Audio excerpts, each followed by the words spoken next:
20 extra দিচ্ছি, sugar মিলের জন্য পারফেক্ট প্লেস, পাণিজি বললেন।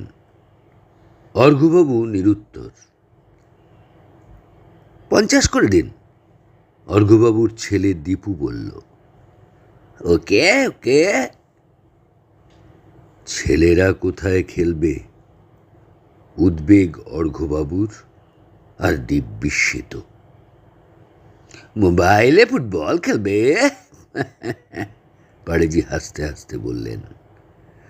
অর্ঘ্যবাবু শানিত কণ্ঠে, মাঠটা বিক্রি করব না।